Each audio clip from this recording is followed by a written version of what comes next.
Test series খেলতে দ্বিতীয় দফায় অস্ট্রেলিয়া গেলেন লিটন দাস সহ 7 ক্রিকেটার। কঠিন চ্যালেঞ্জ হলেও অজিদের বিপক্ষে সিরিজ স্মরণীয় করে রাখতে চায় টাইগাররা। তবে লিটনকে পেয়েছি, উইচ ইজ ভেরি গুড। নাইট রানাকে তো পাবো না, যদি শরীফুলকেও যদি পাই তাহলে সেটা আমাদের জন্য অনেক ভালো। But Liton is a positive sign definitely. Australia যাওয়ার আগে নেটে লিটন দাসের অনুশীলন। ফিট থাকলে প্রথম টেস্টেই খেলানো উচিত এলকেডিকে, বললেন মোহাম্মদ সালাউদ্দিন। মিস করবেন নাহিদ রানার সার্ভিস। সে যদি খেলার মতো অবশ্যই আমি আমার একটা এক্সপিরিয়েন্স প্লেয়ারে খেলানো আমার মনে করি যে এটা একটা যুক্তিযুক্ত হবে। আসন্ন সাফে বাংলাদেশকে ফেভারিট হিসেবে দেখছেন সাবেক অধিনায়ক এমিলি। আসিয়ান কাপে হামজাদের খেলতে না পারায় ফেডারেশনের গাফিলতি নেই, দাবি বাফুফের। নতুন মৌসুমের আগে বাংলাদেশের ঘরোয়া ফুটবলে মহা সংকট। বসুন্ধরা কিংস ও আবাহনীর নিষেধাজ্ঞায় বিএফএল এ যুক্ত হতে পারে চ্যাম্পিয়নশিপের 3 ক্লাব, আলোচনায় বাফুফে। এবং হারানো জৌলুস ফেরানোর সঙ্গে লিগ চালু করতে চান হকি ফেডারেশনের নতুন সাধারণ সম্পাদক। জাতীয় দলকে ইউরোপের মানে গড়ে তুলতেই নিয়োগ দেওয়া হয়েছে জার্মান কোচ পিটার গেরহার্ডকে।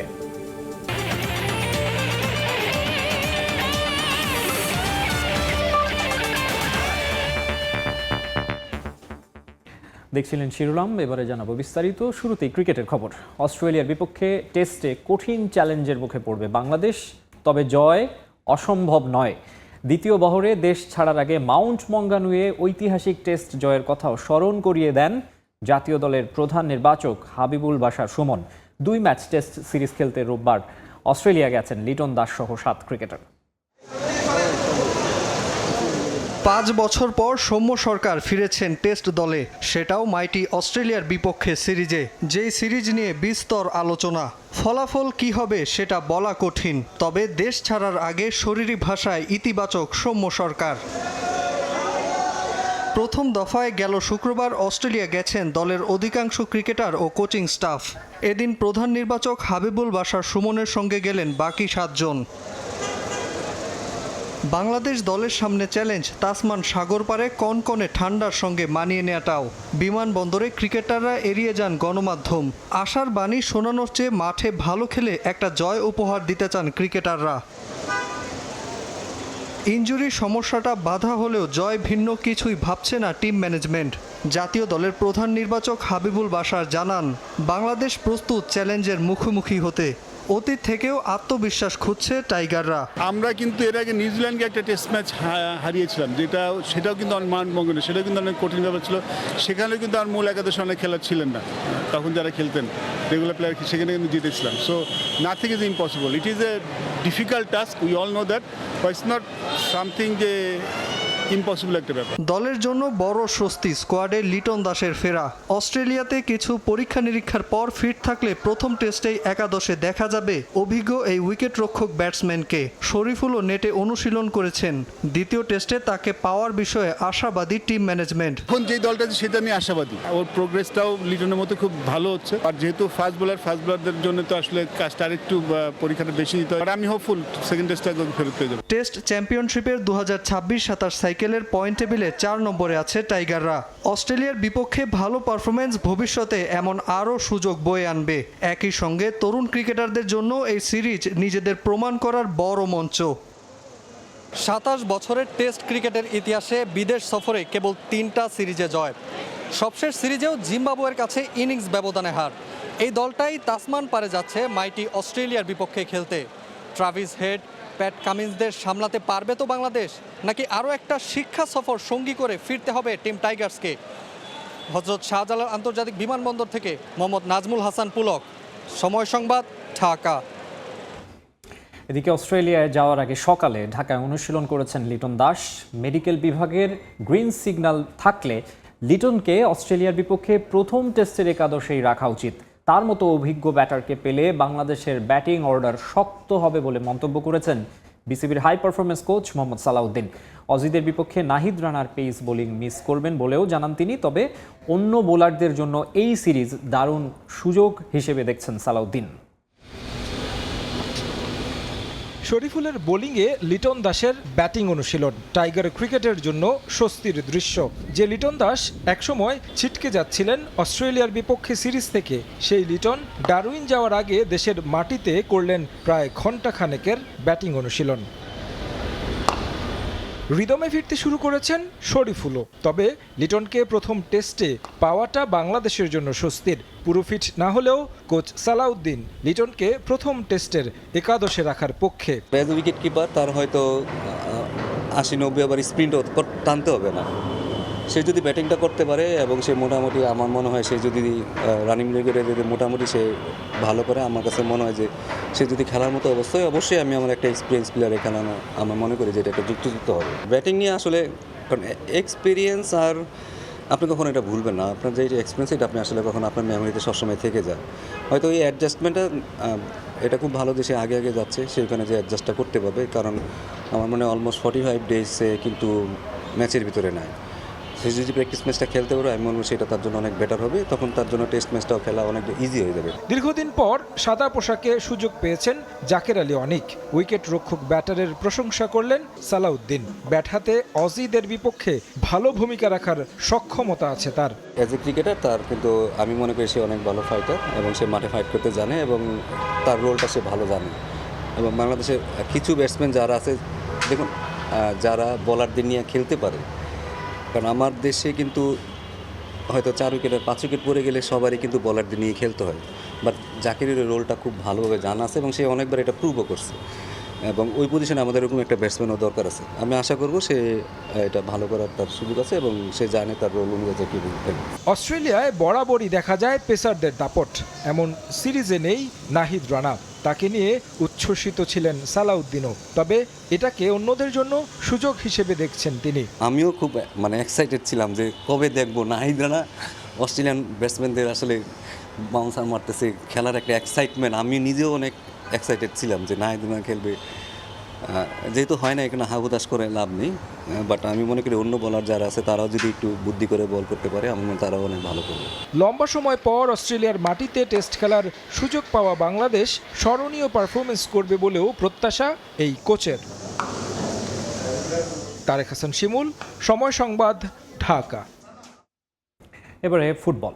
স্বাগতিক দেশের সঙ্গে ভারসাম্যপূর্ণ স্কোয়াড থাকায় সাফে বাংলাদেশকে ফেভারিট হিসেবে দেখছেন সাবেক অধিনায়ক জাহিদ হাসান এমিলি। তবে আক্ষেপ আছে ফিফা আসিয়ান কাপের নিয়ে। এই টুর্নামেন্টে হামজা সৌমিত্রা খেলতে পারলে সাফের আগে প্রস্তুতি নিয়ে ভাবতেই হতো না বলে মন্তব্য সাবেক এই ফুটবলারের। এদিকে আসিয়ানে খেলতে না পারার আক্ষেপ থাকলেও ফেডারেশন কর্তারা এখানে বাফুফের কোনো গাফিলতি মানতে চাচ্ছেন না। থাকলেও তা খতিয়ে দেখা হবে বলে জানিয়েছেন বাফুফের সদস্য জাকির হাসান চৌধুরী। দীর্ঘ অপেক্ষার পর বাংলাদেশের মাটিতে বসছে দক্ষিণ এশিয়ার বিশ্বকাপ সাফ চ্যাম্পিয়নশিপ। 8 বছরের অপেক্ষা যেন ক্রমেই ঘনিয়ে আসছে লাল সবুজদের। সাফের ড অনুষ্ঠিত হয়ে গেছে ভুটানের থিম্পুতে। এই গ্রুপে স্বাগতিক বাংলাদেশের সঙ্গী হয়েছে শ্রীলঙ্কা ও ভুটান। এই গ্রুপে লঙ্কানদের শক্তিশালী ডিফেন্স লাইন ভোগাতে পারে বাংলাদেশকে। তবে গ্যালারিতে দর্শক সমর্থনের সঙ্গে চেনা কন্ডিশনে এগিয়ে থাকবে স্বাগতিকরা। আর প্রবাসী ফুটবলার হামজা, জামাল, জায়ান, সমিতদের সঙ্গে ফারহান আলী ওয়াহিদের অন্তর্ভুক্তিতে ভারসাম্য দল হবে বাংলাদেশের। এই দলটার হাত ধরেই সাফের 23 বছরের শিরোপা খরা কাটানোর অপেক্ষা ফুরাবে বলে মনে করেন বাংলাদেশ দলের সাবেক অধিনায়ক জাহিদ হাসান এমিলি। এবারে স্কোয়াডটা আমার কাছে মনে হয়েছে যে বেশ কিছু ক্রুশাল প্লেয়ার জয়েন করাতে আমি মনে হয় যে একটা ব্যাচ তৈরি হতে যাচ্ছে। ইভেনচুয়ালি আমাদের এখানে যারা প্লেয়ার হচ্ছে তপু, রাকিব, মুরসালিন, তারাও আমার কাছে বেশ কোয়ালিটি প্লেয়ার। সো ওই দুইটার সমন্বয়ে আমার কাছে মনে হয় যে একটা ব্যালেন্স দল তৈরি হয়েছে যেটা কিনা সাফ ফুটবল জিততে সহায়তা করবে। সেপ্টেম্বরে 14 দল নিয়ে শুরু হচ্ছে ফিফা আসিয়ান কাপ। এই টুর্নামেন্টে ইন্দোনেশিয়া, সিঙ্গাপুরের মতো দলের সঙ্গে খেলার সুযোগ পেত বাংলাদেশ, যা সাফের আগে একটা প্রস্তুতির মঞ্চ হতে পারত হামজা সমিতদের জন্য। এশিয়ান কাপে খেলতে পারলে প্রস্তুতির জন্য কিন্তু আলাদা কোনো ম্যাচ আর চয়েস করা লাগতো না। ডেফিনেটলি ওইটা হতো সাফের জন্য অন্যতম একটা সেরা আমি বলবো যে প্রিপারেশন। পাকিস্তান এবং ইন্ডিয়া কিন্তু ওই টুর্নামেন্টে খেলতে যাচ্ছে, তাদের প্রিপারেশন লেভেলটা কিন্তু আমি মনে করি যে যথেষ্ট ভালো হবে। ফিফা র্যাঙ্কিংয়ে বাংলাদেশের চেয়ে 17 ধাপ পিছিয়ে পাকিস্তান। তারপরও তারা সুযোগ পেয়েছে আসিয়ান কাপে। অনেকেই মনে করছেন বাফুফের অদক্ষতার কারণে এই টুর্নামেন্টে জায়গা করে নিতে পারেনি লাল সবুজের প্রতিনিধিরা। তবে ফেডারেশন কর্তারা তাদের কোনো গাফিলতি দেখছেন না আসিয়ানে সুযোগ না পাওয়া নিয়ে। ফেডারেশনের অদূরদর্শের কোনো কারণ নেই। এটা অন্য কারণে হয়তো বাংলাদেশ পড়েছে। তবে এই ব্যাপারটা আপনার ন্যাশনাল টিম কমিটিতে যারা আছে তারাই ভালো বলতে পারবে। যারা আমাদের অফিসিয়াল আছে, যারা স্টাফ আছে, তারা তো অবশ্যই এটা নিশ্চয়ই তদারকি করবে যে কেন, কি বৃত্তান্ত, কি হয়েছে। বাফুফে কর্তাদের অদূরদর্শিতা কিংবা গাফিলতি যেটাই হোক না কেন, দিন শেষে ক্ষতিগ্রস্ত হবে দেশের ফুটবল। এমন টুর্নামেন্টে খেলতে পারলে ফিফা র্যাঙ্কিংয়ে উন্নতির সঙ্গে সাফের আগে প্রস্তুতির দারুণ সুযোগ হতো ফুটবলারদের জন্য। জিহাদ আল হাসান, সময় সংবাদ, ঢাকা। নতুন মৌসুমের আগে বাংলাদেশের ঘরোয়া ফুটবলে মহা সংকট। বসুন্ধরা কিংস ও আবাহনীর নিষেধাজ্ঞায় লিগে যুক্ত হতে পারে চ্যাম্পিয়নশিপ লিগের 3 ক্লাব। 21 আগস্ট চ্যালেঞ্জ কাপ দিয়ে শুরু হওয়ার কথা নতুন মৌসুম, এরপর 24 আগস্ট ফেডারেশন কাপ ও 28 আগস্ট মাঠে গড়ানোর কথা বিএফএল। কিন্তু তার আগে কঠিন এক পরীক্ষার মুখোমুখি নীতি নির্ধারকরা। দলবদল ইস্যুতে ফিফার নিষেধাজ্ঞা রয়েছে বসুন্ধরা কিংস ও আবাহনীর উপর। কিংসের বিরুদ্ধে 11টি ও আবাহনীর বিরুদ্ধে অভিযোগ রয়েছে 3টি। এরই মধ্যে আবাহনীর 2টি অভিযোগ নিষ্পত্তি হয়েছে। তাই শেষ পর্যন্ত দলবদলের নিষেধাজ্ঞা থেকে মুক্তির আশায় ধানমন্ডির জায়ান্টরা। তবে চরম বিপাকে আরেক জায়ান্ট কিংস। লিগের সবচেয়ে সফল 2 দলের এই নিষেধাজ্ঞার মাঝে 10 দল নিশ্চিত করতে জরুরি সভা করেছে বাফুফে, যেখানে চ্যাম্পিয়নশিপ লিগ থেকে 3টি দলকে সুযোগ দেওয়ার সিদ্ধান্ত নেওয়া হয়েছে। দলগুলো হলো আরামবাগ ক্রীড়া সংঘ, ফকিরেরপুল ইয়াংম্যানস ও ঢাকা ওয়ান্ডারার্স। যদিও সর্বোচ্চ লিগে খেলতে সব শর্ত পূরণ করতে হবে তাদের।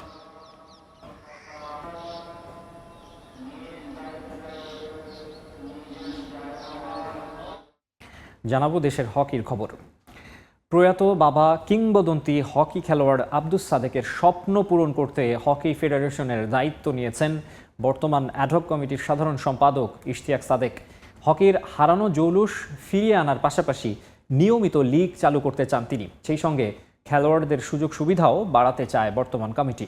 জাতীয় দলকে ইউরোপীয় মানের গড়ে তুলতেই নিয়োগ দেওয়া হয়েছে জার্মান কোচ পিটার গেরহার্ডকে। নতুন অ্যাডহক কমিটির সঙ্গে নতুন কোচ, দেশের হকিতে ফিরেছে প্রাণ চাঞ্চল্যতা। একটা সময় ক্রিকেট ফুটবলের পরই অবস্থান ছিল হকির, তবে নিয়মিত লিগ আর আন্তর্জাতিক কোনো সাফল্য না থাকায় সেই স্থান হারিয়েছে এক সময়কার জনপ্রিয় এই খেলাটি। দায়িত্ব নিয়ে হকির হারানো জৌলুস ফেরানোর প্রতিশ্রুতি দিয়েছেন ফেডারেশনের নতুন অ্যাডহক কমিটির সাধারণ সম্পাদক ইশতিয়াক সাদেক। একটা সময় বাবা কিংবদন্তি হকি খেলোয়াড় আব্দুস সাদেকের হাত ধরে বহুবার মৌলানা ভাসান স্টেডিয়ামে এসেছিলেন তিনি। হকির নারী নক্ষত্র সবই জানা তার। দেশের হকি নিয়ে প্রয়াত বাবার স্বপ্ন পূরণ করতে চান এই সংগঠক, যার জন্য সবার আগে নিশ্চিত করতে চান খেলোয়াড়দের সুযোগ সুবিধা। আমি চেষ্টা করছি যে খেলোয়াড়দের যত ধরনের ফ্যাসিলিটি বাড়ানো যায়। ওদের খেলোয়াড়রাই আমাদের মেইন অ্যাসেট। সো ওদের থাকা খাওয়া, ওদের জিম, ওদের প্র্যাকটিস ফ্যাসিলিটি যদি আমরা ইমপ্রুভ করতে পারি, it will take some time, but we are trying. যতটা বেশি ক্রিকেটে ইনভলভ, তার থেকে অনেক বেশি আমি হকি মাঠে ছোটোবেলা থেকেই গিয়েছি। আমার বাবা যেগুলি স্বপ্ন পূরণ করার জিনিস, আমি চেষ্টা করব যে কদিন আমি আছি, দায়িত্বে আছি, I will do my best. জাতীয় দল নিয়ে দীর্ঘমেয়াদী পরিকল্পনা আছে নতুন কমিটির। মূলত হকি দলকে ইউরোপিয়ান মানের গড়ে তুলতে পিটার গেরহার্ডকে পুনরায় নিয়োগ দিয়েছে ফেডারেশন। দেশের হকি খেলোয়াড়রা যাতে নিয়মিত ইউরোপে লিগ খেলতে পারে, সেই পরিকল্পনাও হাতে নিয়েছে বর্তমান অ্যাডহক কমিটি।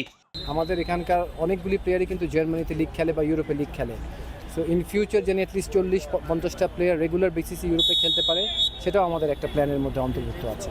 জাতীয় দলের ক্যাম্প ও আন্তর্জাতিক প্রস্তুতির পাশাপাশি দ্রুত ঘরোয়া লিগ চালু করতে চায় ফেডারেশন, যার জন্য দ্রুতই গঠন করা হবে লিগ কমিটি। সেপ্টেম্বরের শুরুতেই প্রথম বিভাগ হকি লিগ মাঠে গড়াতে চায় বর্তমান অ্যাডহক কমিটি। আমাদের লিগ ফেরানো ইজ ভেরি ইম্পর্টেন্ট। সো আমি ইনফ্যাক্ট 5 থেকে 7 দিনের মধ্যে একটা আমরা লিগ কমিটি ফর্ম করে দিব এবং আমরা একটা লিগ কমিটির মিটিং ডাকবো, এবং আমার টার্গেট হচ্ছে বাই বিগিনিং অফ সেপ্টেম্বর আমরা ফার্স্ট ডিভিশন লিগটা ইনশাআল্লাহ শুরু করতে পারবো। সবশেষ 2023 সালে আয়োজিত হয়েছে হকি লিগ। এরপর লম্বা সময় কেটে গেলেও মাঠে গড়ায়নি এই টুর্নামেন্ট। ফাহিম ইসলাম, সময় সংবাদ, ঢাকা। সবকিছু বদলে নয়, বরং স্টোকস ম্যাককালামের বাসবল টেকনিকের উপর ভিত্তি করেই নতুন ইংল্যান্ড দলকে গড়তে চান জো রুট। তবে এই কৌশলে আরও পরিণত হতে হবে বলে মনে করেন রুট। 4 বছর পর পাওয়া টেস্টের নেতৃত্বে নতুন হেড কোচ স্টিফেন ফ্লেমিংকে নিয়ে ক্রিকেটের আভিজাত্যের ফরম্যাটে ইংল্যান্ডকে আবারও শীর্ষে ফেরানোর স্বপ্ন দেখছেন অভিজ্ঞ আগামী 19 আগস্ট পাকিস্তানের বিপক্ষে টেস্ট সিরিজ দিয়েই শুরু হবে রুটের দ্বিতীয় অধিনায়কত্বের অধ্যায়। 4 বছর পর আবারও জো রুটের হাতে ইংল্যান্ডের টেস্ট দলের নেতৃত্ব। নতুন হেড কোচ স্টিফেন ফ্লেইং সঙ্গে রুট। আবারও বিশ্ব টেস্ট ক্রিকেটের শীর্ষে ফেরার স্বপ্ন দেখছে ইংল্যান্ড। ইংল্যান্ডের ইতিহাসে সবচেয়ে বেশি টেস্ট ম্যাচে নেতৃত্ব দেয়া অধিনায়কদের একজন রুট। 2022 সালে দীর্ঘ সময়ের নেতৃত্ব, করোনাকালীন চাপ এবং টানা কঠিন সূচির কারণে নিজেই অধিনায়কত্ব ছেড়ে দেন। এর আগে 64 টেস্টের নেতৃত্বে 27 জয়, আর ব্যাট হাতে তিনি ইংল্যান্ডের সর্বকালের সর্বোচ্চ টেস্ট রান সংগ্রাহক। তাই কঠিন সময়ে অভিজ্ঞ রুটের কাঁধে আবারও আস্থা রেখেছে England and Wales cricket board. আগস্টে পাকিস্তান বিপক্ষে টেস্ট সিরিজ দিয়েই শুরু হবে তার টেস্ট ক্যাপ্টেন্সির দ্বিতীয় অধ্যায়। নতুন কোচ, নতুন অধিনায়ক মানে সবকিছু নতুন করে শুরু নয়। বেন স্টোকস আর ব্র্যান্ডন ম্যাককালামের নেতৃত্বে গত 4 বছরে ইংল্যান্ডের ক্রিকেটে এসেছে এক বিপ্লব।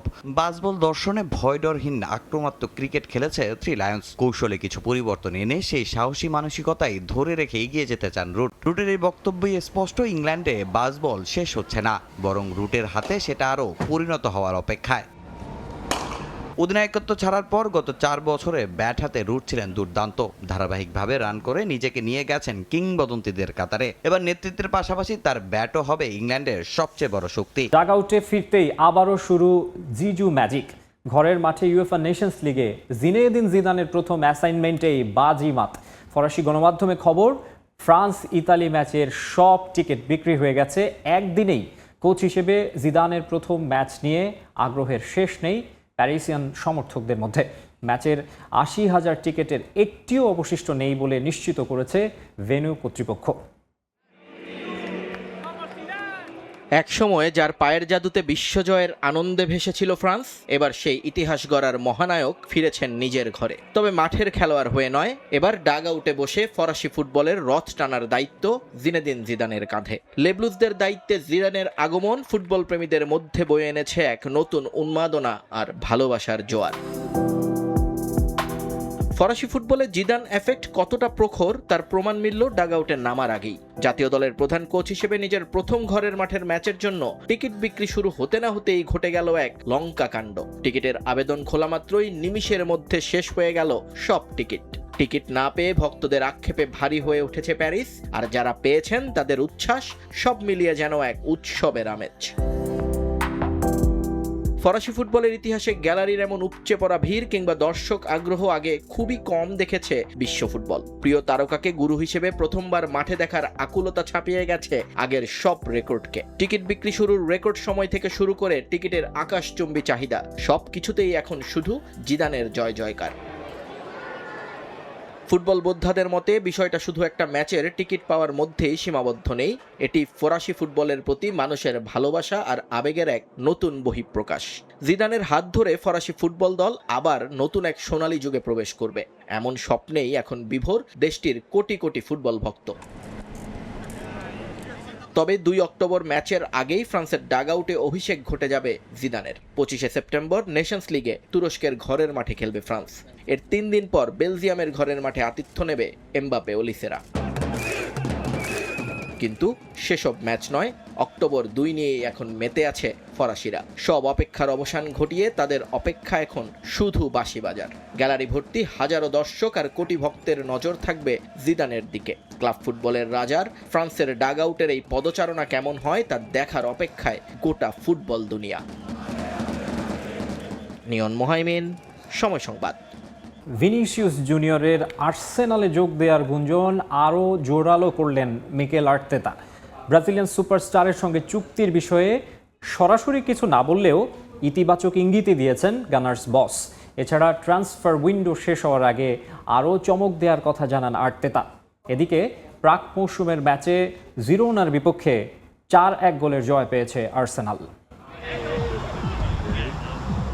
প্রিমিয়ার লিগ জয়ের আনন্দ আছে, কিন্তু আক্ষেপও কম নয়। ইউরোপের সবচেয়ে কাঙ্ক্ষিত ট্রফি চ্যাম্পিয়ন্স লিগ এখনও অধরা। ইউরোপের সিংহাসনে বসার লক্ষ্য পূরণে ট্রান্সফার বাজারে যেন একের পর এক চাল দিচ্ছে আর্সেনাল। এরই মধ্যে আলোচনার বেশিরভাগ জুড়ে রিয়াল মাদ্রিদের ব্রাজিলিয়ান সুপারস্টার ভিনিসিয়াস জুনিয়র। আর সেই গুঞ্জনে যেন নতুন করে আগুনে ঘি ঢেলে দিলেন খোদ মিকেল আর্তেতা। জিরোনাকে 4-1 গোলে হারিয়ে প্রাক মৌসুমে দারুণ ছন্দে আর্সেনাল, কিন্তু ম্যাচ শেষে সংবাদ সম্মেলনে আলোচনার কেন্দ্রে বিনি। আর্সেনালে তার যোগ দেওয়ার গুঞ্জন ক্রমশই জোরালো হচ্ছে। নতুন করে এবার সে গুঞ্জন নিয়ে আলোচনা বাড়িয়ে দিলেন গানার্স বস। আমরা খুব সক্রিয় আছি, দলকে আরো শক্তিশালী করা এবং এগিয়ে নেওয়ার চেষ্টা করছি। আগামী কয়েক সপ্তাহে অবশ্য কিছু পরিবর্তন দেখতে পারেন, কারণ আমরা আরো ভালো হতে চাই। অন্য দলগুলোর ট্রান্সফার মার্কেটে কি করছে সেটাও আপনারা দেখছেন। আমরাও বসে থাকবো না। আমাদের লক্ষ্য অনেক বড়, আর সেই লক্ষ্য পূরণে আমরা খুবই উচ্চাভিলাষী।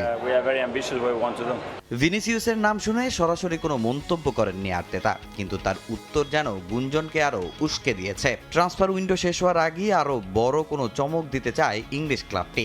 এরই মধ্যে মাঠেও মিলেছে সেই পরিকল্পনার ছাপ। জিরোনার বিপক্ষে অভিষেকেই গোল করেছেন নতুন গ্রিক ফরওয়ার্ড ক্রিস্টোস জোলিস। তরুণ এই ফুটবলারকে নিয়ে বেশ আশাবাদী আর্তেতা। আমি ওকে নিয়ে খুবই খুশি। ক্লাব ও দলের সঙ্গে খুব দ্রুত মানিয়ে নিয়েছে। সতীর্থদের সঙ্গে দারুণ বোঝাপড়া তৈরি হয়েছে। তার সবসময় গোলের দিকে নজর থাকে। অনেক দিক থেকেই ওর সঙ্গে ক্রোসার্ডের মিল আছে। নিজেকে প্রমাণের প্রবল ক্ষুধা আছে। আর্সেনালে খেলাটা ওর জন্য স্বপ্নের মতো, আর আমরা তাকে সেই স্বপ্ন পূরণে সহায়তা করব। শুধু প্রিমিয়ার লিগ শিরোপা ধরে রাখাই নয়, এবার ইউরোপের মঞ্চেও আধিপত্য প্রতিষ্ঠা করতে চায় আর্সেনাল। তাই স্কোয়াডের গভীরতা বাড়ানোই এখন আর্তেতার সবচেয়ে বড় লক্ষ্য। এবার আমাদের দায়িত্ব আগের চেয়ে বেশি, উচ্চাকাঙ্ক্ষাও বেশি। সামনে কি চ্যালেঞ্জ অপেক্ষা করছে সেটা আমরা জানি। যে কোনো দলের সঙ্গে প্রতিদ্বন্দ্বিতা করার সামর্থ্য আমাদের আছে, কিন্তু মাঠে নেমে আবারও প্রমাণ করতে হবে যে আমরা সত্যিই এই পর্যায়ের দল।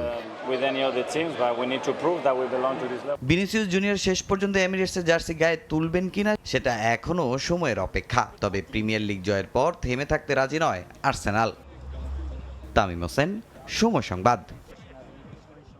এদিকে রিয়াল মাদ্রিদে নিজের ভবিষ্যৎ নির্ধারণে হোসে মরিনিওর শরণাপন্ন হচ্ছেন ভিনিসিয়াস জুনিয়র। স্প্যানিশ গণমাধ্যমে খবর, ছুটি কাটিয়ে সবার আগে কোচের সঙ্গে সাক্ষাৎ করবেন ব্রাজিলিয়ান তারকা। এরপর আলোচনায় বসার কথা রয়েছে ক্লাব কর্তৃপক্ষের সঙ্গে। দুপক্ষের সঙ্গে আলোচনা শেষে নিজের ভবিষ্যৎ নিয়ে চূড়ান্ত সিদ্ধান্তের কথা জানাবেন ভিনিসিয়াস।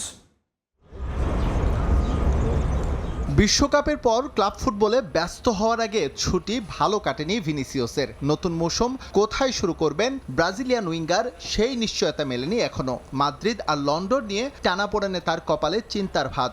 সেই দুশ্চিন্তা কাটাতেই স্পেনে ফিরেই কোচের দ্বারস্থ হচ্ছেন ভিনি। স্প্যানিশ গণমাধ্যমে খবর, মাদ্রিদে ভবিষ্যৎ নির্ধারণে সবার আগে হোসে মরিনিওর শরণাপন্ন হচ্ছেন ভিনিসিয়াস। এর আগে বিভিন্ন সূত্র নিশ্চিত করে রিয়ালে স্পেশাল ওয়ানের পরিকল্পনায় বেশ ভালোভাবে আছেন ভিনি, আর তাই নিশ্চয়তাটা সবার আগে তার কাছ থেকেই চান ব্রাজিলিয়ান তারকা উইঙ্গার। কোচের মতামত জানার পর ক্লাব কর্তৃপক্ষের সঙ্গে আলোচনায় বসার কথা রয়েছে ভিনিসিয়াসের। তবে সেখান থেকে ইতিবাচক সিদ্ধান্ত আসার সম্ভাবনা খুবই কম, কারণ রিয়াল মাদ্রিদ স্পষ্ট ভাষায় জানিয়ে দিয়েছে চুক্তি নবায়ন না করলে আসছে মৌসুমে স্পেন ছাড়তে হবে তাকে। কোনো অবস্থাতেই ভিনিকে ফ্রি এজেন্ট বানিয়ে আর্থিক ক্ষতির মুখে পড়তে চায় না লস ব্ল্যাঙ্কোস। ইতিহাস বলছে রিয়াল মাদ্রিদে কখনোই কোনো ফুটবলার বড় হয়ে ওঠেনি ক্লাবের থেকে, যার সবশেষ দৃষ্টান্ত ক্রিস্টিয়ানো রোনালদো। ক্লাবটির শিরোপার শোকেসে বহু সফলতায় পরিপূর্ণ করার পরও তার প্রতি কোনো সমবেদনাই দেখায়নি রিয়াল মাদ্রিদ। একই ধরনের তিক্ততার মধ্য দিয়ে যেতে হয়েছে Raul Gonzalez, Iker Casillas, Sergio Ramos, Mesut Ozil, Angel Di মারিয়াদের। তাই সব জেনে বুঝেই পা বাড়াতে যাচ্ছেন ভিনিসিয়াস। অবশ্য মৌসুম শুরুর আগে ভিনিসিয়াসের ট্রান্সফার নিয়ে নাটকীয়তা নতুন নয়। এমবাপে মাদ্রিদে যোগ দেওয়ার পর নিজের বেতন বাড়াতে জটিল করে তুলেছিলেন পরিস্থিতি। এমনও গুঞ্জন উঠেছিল স্পেন ছেড়ে সৌদি আরব পাড়ি জমাচ্ছেন তিনি, যদিও শেষ মুহূর্তে বনিবনা হয়ে যাওয়ায় আর ঠিকানা বদলাতে হয়নি তাকে। সেবার বল মাদ্রিদের কোর্টে থাকলেও এবার সিদ্ধান্তটা নিজেকেই নিতে হচ্ছে ভিনিসিয়াসকে। অবশ্য যে খুব বিপাকে আছেন তিনি, বিষয়টা মোটেও তেমন নয়, কারণ ব্রাজিলিয়ান উইঙ্গারকে পেতে মোটামুটি দরজা খুলেই অপেক্ষা করছে আর্সেনাল। লন্ডন তাকে স্বাগত জানাতে প্রস্তুত এবং ক্লাবের পরিকল্পনায় ভিনি যে বেশ ভালোভাবেই আছেন তার আভাস দিয়েছেন মিকেল আর্তেতা। সুতরাং ভিনিসিয়াসের ঠিকানা বদলের যে গুঞ্জন তৈরি হয়েছে, শেষ পর্যন্ত তা বাস্তবতায় রূপ নিলে অবাক হওয়ার কিছুই থাকবে না। এস.এম. ইকবাল, সময় সংবাদ। ইউরোপীয় দল বদলের আরও খবর জানাবো। বিশ্বকাপ ফাইনালে আর্জেন্টিনার বিপক্ষে একমাত্র গোল করা ফেরান তোরেসকে দলে নিতে আগ্রহী ইউসিএল চ্যাম্পিয়ন পিএসজি। বার্সেলোনায় তোরেসের সঠিকভাবে মূল্যায়ন হয়নি বলেই বিশ্বকাপজয়ী ফুটবলার এমন সিদ্ধান্ত নিতে যাচ্ছেন বলে দাবি করছে স্প্যানিশ গণমাধ্যম।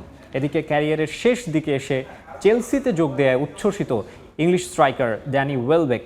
তরুণদের মাঝেও স্ট্যামফোর্ড ব্রিজে নিজেকে প্রমাণ করতে চান এই অভিজ্ঞ ফুটবলার। বিশ্বকাপ ফাইনালে আর্জেন্টিনার বিপক্ষে জয়সূচক গোল করার পর থেকেই আলোচনার কেন্দ্রে স্প্যানিশ ফরোয়ার্ড ফেরান তোরেস। গেল 4.5 বছর ধরে বার্সেলোনায় খেলছেন 26 বছর বয়সী এই ফুটবলার। বিশ্বকাপ জয়ী এই ফরোয়ার্ডকে এবার দলে নিতে আগ্রহ দেখিয়েছে ইউরোপিয়ান চ্যাম্পিয়ন পিএসজি। স্প্যানিশ সংবাদ মাধ্যমের দাবি, তোরেসের প্রতিনিধির সঙ্গে প্রাথমিক যোগাযোগ শুরু হয়েছে পিএসজি কর্তৃপক্ষের। যদিও তোরেসের সঙ্গে বার্সেলোনার চুক্তি 2027 সাল পর্যন্ত, তবে ক্লাবটির আর্থিক বাস্তবতা এবং পিএসজির আগ্রহ এই দলবদলকে এবারের গ্রীষ্মের আলোচিত ট্রান্সফারগুলোর একটিতে পরিণত করেছে। খোদ তোরেস মনে করছেন বার্সেলোনায় তাকে যথেষ্ট মূল্যায়ন করা হচ্ছে না। ভালো প্রস্তাব এলে সেটা বিবেচনা করতে প্রস্তুত এই স্প্যানিশ ফরোয়ার্ড। ক্লাব ছাড়ার বিষয়ে এখনো কোনো আনুষ্ঠানিক ঘোষণা না দিলেও তাই আলোচনায় রয়েছেন এই তারকা ফুটবলার। এদিকে 35 বছর বয়সী ড্যানি ওয়েলবেককে 2 বছরের চুক্তিতে দলে ভিড়িয়ে চমক দিয়েছে চেলসি। ব্রাইটনের হয়ে গত মৌসুমে ইপিএলে 37 ম্যাচে 13 গোল করা ওয়েলবেক প্রিমিয়ার লিগে খেলেছেন 400-র বেশি match. Manchester United, Arsenal, Watford ও ব্রাইটনে খেলার অভিজ্ঞতা কাজে লাগাতে চান স্ট্যামফোর্ড ব্রিজে। তবে এই দলবদলে সবার চোখে অবিশ্বাসের ছাপ। 2022 সালে টড বোয়েলি চেলসির মালিকানা নেয়ার পর থেকে 25 বছরের নিচের খেলোয়াড়দের অগ্রাধিকার দিয়ে এসেছে ক্লাবটি। সাম্প্রতিক বছরগুলোতে তরুণ খেলোয়াড়দের দলে নিতে বড় অঙ্কের অর্থ বিনিয়োগ করা চেলসি এবার হঠাৎ কেন অভিজ্ঞতার দিকে ঝুঁকল ভেবে অবাক হচ্ছেন অনেকেই। খোদ ওয়েলবেকের কণ্ঠেও বিস্ময়। চেলসি আগ্রহ দেখিয়েছে, এটাই গর্ব করার মতো। চেলসির ইতিহাস জানি, এই ক্লাব ট্রফি জিততে চায় এবং প্রত্যেক মৌসুমে তার জন্য সর্বোচ্চ চেষ্টা করে। ইউরোপিয়ান ক্লাব ফুটবলের গ্রীষ্মকালীন দলবদলের বাজার এবার খুলেছে 15 জন। প্রিমিয়ার লিগ সহ ইউরোপের শীর্ষ ক্লাবগুলো নতুন মৌসুম শুরুর আগে স্কোয়াড গুছিয়ে নিতে আগস্ট জুড়ে আরও ব্যস্ত সময় পার করবে। তবে সার্বিক পরিস্থিতি পর্যবেক্ষণ করে বোঝা যাচ্ছে শেষ মুহূর্ত পর্যন্ত ট্রান্সফার বাজারে চমকের কমতে থাকছে না। প্রাক মৌসুম ম্যাচের খবর। কোচ হোসে মরিনিওর প্রত্যাবর্তন স্মরণীয় করে রাখতে পারেনি রিয়াল মাদ্রিদ। প্রাক মৌসুম ম্যাচে 2 গোলের লিড নিয়েও ফিওরেন্তিনার সঙ্গে ড্র করেছে লস ব্ল্যাঙ্কোস। মরিনিওর দ্বিতীয় দফায় দায়িত্ব নেয়ার পর এটাই ছিল তার অধীনে রিয়ালের প্রথম ম্যাচ। শুরুর একাদশেই মূল দলের 8 ফুটবলারকে নামান স্পেশাল 1।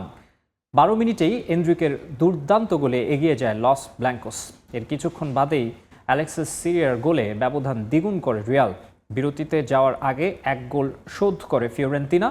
দ্বিতীয়ার্ধে ছন্দ হারিয়ে ফেলে মরিনিওর দল, সুযোগ কাজে লাগিয়ে সমতায় ফেরে ফিওরেন্তিনা। এরপর একাধিক চেষ্টা করেও আর কোনো গোল করতে পারেনি রিয়াল মাদ্রিদ। প্রাক মৌসুম প্রস্তুতি ম্যাচে রাতে মাঠে নামবে ইংলিশ জায়ান্ট লিভারপুল। প্রতিপক্ষ লিডস ইউনাইটেড। মৌসুম শুরুর আগে টানা 3য় জয়ের খোঁজে অলরেডরা। নতুন মৌসুমের দল নিয়ে কিছুটা আক্ষেপ থাকলেও গত মৌসুমের ব্যর্থতা ঘোচাতে চান আন্দোনি ইরাওলা। যুক্তরাষ্ট্রের শিকাগোতে অনুশীলনে লিভারপুল। সবশেষ মৌসুমটা একেবারেই খারাপ কেটেছে অলরেডদের। 38 ম্যাচ শেষে 60 পয়েন্ট নিয়ে 5 থেকে লিগ শেষ করে অলরেড। নতুন মৌসুমের সাফল্যের খোঁজে অ্যানফিল্ডের ক্লাবটি। প্রাক মৌসুমে প্রস্তুতি ম্যাচ খেলতে যুক্তরাষ্ট্রে সময়টা ভালোই কাটছে তাদের। এখন পর্যন্ত 2 ম্যাচ খেলেছে লিভারপুল। এর মধ্যে গত 25 জুলাই সান্ডারল্যান্ডের বিপক্ষে ম্যাচে 4-2 গোলের দাপুটে জয় পায় তারা। নিউ ইয়র্কে রেক্সামও পাত্তা পায়নি ইংলিশ ক্লাবটির কাছে। নিউ ইয়র্কের পর এবার শিকাগোতে লিভারপুলের নতুন মিশন লিডস ইউনাইটেড। দলকে ঢেলে সাজানোর চেষ্টা করছেন কোচ আন্দোনি ইরাওলা। পারফরমেন্স খারাপ হলে ক্লাবে পায়ের তলার মাটি যে নড়বড় হয়ে যাবে সেটা ভালোই জানা আছে তার। আর্নি স্লটের মতো পরিণতি চান না ইরাওলা। দল বদলে এবার তেমন অর্থ খরচ করেনি Liverpool. Jeremy Jacquet, Victor Munoz ও ইফনি এন্দুকে ছাড়া আর কোনো ফুটবলার দলে নেয়নি লিভারপুল। এ নিয়ে কিছুটা আক্ষেপ রয়ে গেছে ইরাওলার। দলে ভালো মানের একজন উইঙ্গার চান তিনি। লিডস ইউনাইটেডকে হারিয়ে টানা 3য় জয় চান কোচ। ইনজুরি থেকে ফিট হয়ে উঠেছেন নতুন যোগ দেয়া জেরেমি জ্যাকেট। ভিসা জটিলতা কেটে যাওয়া এ ম্যাচে খেলতে পারবেন ইফানি এন্দুকু। শুরুর একাদশে না থাকতে পারেন আলেকজান্ডার ইসাক, ফ্লোরিয়ান ভির্টস ও রায়ান গ্রাভারবার্গ। মোহাম্মদ সালার মতো তারকারা চলে যাওয়ার পর লিভারপুলের সামনে নতুনদের নিয়ে ভালো কিছু করার চ্যালেঞ্জ। লিডস ম্যাচের পর আগামী 9 আগস্ট মোনাকো, 16 আগস্ট তাদের শেষ প্রস্তুতি ম্যাচের প্রতিপক্ষ কোমো, 23 আগস্ট নিউক্যাসেলের বিপক্ষে ম্যাচ দিয়ে ইপিএল অভিযান শুরু করবে লিভারপুল। পারভিন আক্তার, সময় সংবাদ। ফ্রেঞ্চ ক্লাব স্ট্রাসবুর্গ ছেড়ে চেলসিতে যোগ দিলেন আর্জেন্টাইন মিডফিল্ডার ভ্যালেন্টিন বার্কো। এক বিজ্ঞপ্তিতে বিষয়টি নিশ্চিত করেছে চেলসি ক্লাব কর্তৃপক্ষ।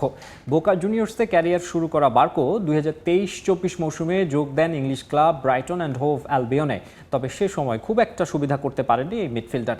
এরপর সেভিয়া ও স্ট্রাসবুর্গে 2 মৌসুম লোনে খেলেন এই ফুটবলার। সবশেষ মৌসুমে স্ট্রাসবুর্গের হয়ে সব আসর মিলিয়ে 43 ম্যাচে 12 গোলে অবদান রাখেন বার্কো, যা তাকে বিশ্বকাপ স্কোয়াডেও সুযোগ করে দেয়। যদিও বিশ্বকাপে শুধুমাত্র জর্ডানের বিপক্ষে ম্যাচে মাঠে নামার সুযোগ পেয়েছিলেন এই ফুটবলার। ইউরোপীয় গণমাধ্যমের খবর বলছে 34 মিলিয়ন পাউন্ডে ভ্যালেন্টিন বার্কোকে দলে ভিড়িয়েছে চেলসি। কেউ বাক শক্তিহীন, কেউ বা শ্রবণ শক্তিহীন, তার ওপর জন্মগত বুদ্ধি প্রতিবন্ধী। তবে তাদের আত্মবিশ্বাস আর প্রবল ইচ্ছাশক্তির জোরেই তারা জয় করেছে বিশ্বকে। মৌলভীবাজারের 4 শিক্ষার্থী স্পেশাল অলিম্পিক সহ আন্তর্জাতিক বিভিন্ন প্রতিযোগিতায় অংশ নিয়ে স্বর্ণপদক জয় করে বিশ্ব মঞ্চে উড়িয়েছে বাংলাদেশের পতাকা। মহিমা খাতুন মিম, রিয়া রানী দাস, তানিয়া আক্তার সুমাইয়া ও মাহিমা আক্তার ব্লুমিং রোজেস বুদ্ধি প্রতিবন্ধী অটিস্টিক বিদ্যালয়ের শিক্ষার্থী। জন্মগত প্রতিবন্ধকতার শিকার এই শিশুদের ভবিষ্যৎ নিয়ে একসময় অনিশ্চয়তায় ছিলেন পরিবার। তবে প্রায় 12 থেকে 13 বছর আগে শিশু শ্রেণীতে ভর্তি হওয়ার পর থেকে পাল্টাতে থাকে তাদের জীবনচিত্র। 2023 সালে জার্মানির বার্লিন স্পেশাল অলিম্পিকে ডিফেন্ডার হিসেবে মিম এবং গোলরক্ষক হিসেবে রিয়া মাঠ কাঁপান। একই আসরে তানিয়া দৌড়ে এবং মাহিমা সাঁতারে সোনা জিতে দেশের মুখ উজ্জ্বল করেন। শুধু তাই নয়, সর্বশেষ 2025 সালে ইন্দোনেশিয়ায় অনুষ্ঠিত স্পেশাল অলিম্পিকেও ফুটবলে পুনরায় স্বর্ণপদক পান তারা। এর আগে 2019 সালে ভারতের দিল্লিতে নৃত্য পরিবেশন করেও এনেছেন সম্মাননা। সন্তানদের এমন অর্জনে এখন গর্বিত অভিভাবকরা। মেয়েরা আমার এত প্রাউড করেছে, এত গর্ববোধ করেছে তারা। স্যার ম্যাডামের কাছে দুঃখিত। আমি সবসময় তাই টাকা পয়সা দিয়ে আমি তাই তুলতাম পারতেছি না। সমাজে অনেক সমালোচনা করছে আমাকে নিয়ে, আমার বাচ্চাগুলো নিয়ে খুব সমালোচনা করছে। শিক্ষার্থীদের এমন সাফল্য অর্জনে বিদ্যালয় কর্তৃপক্ষের সহযোগিতা আর তাদের অদম্য ইচ্ছাকেই কৃতিত্ব দিচ্ছেন শিক্ষকরা। খুব চেষ্টা করি যে তারা বিভিন্ন সেক্টরে যেন ওরা ডেভেলপ করতে পারে। স্পেশাল অলিম্পিকে আমরা সুযোগ পাইছি, সুযোগ পাওয়ার সাথে সাথে আমরা ওদেরকে উপস্থাপন করি। এদিকে আন্তর্জাতিক অঙ্গনে জেলার নাম উজ্জ্বল করায় শিক্ষার্থীদের শুভেচ্ছা জানিয়ে বিদ্যালয়টির সার্বিক উন্নয়নে পাশে থাকার আশ্বাস দিয়েছেন স্থানীয় প্রশাসন।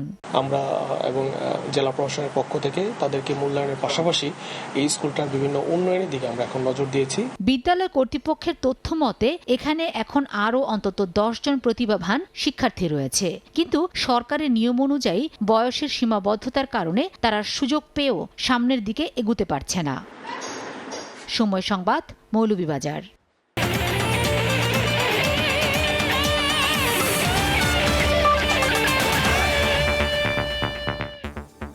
এই ছিল খেলার সময়। এরপর দেখবেন প্রবাসের সময়। চলে যাচ্ছি মেজবাউল আলিফের কাছে। ধন্যবাদ মাকসুম। প্রবাসের সময় নিয়ে আসছি কিছুক্ষণ পর, সঙ্গেই থাকুন সময়ের।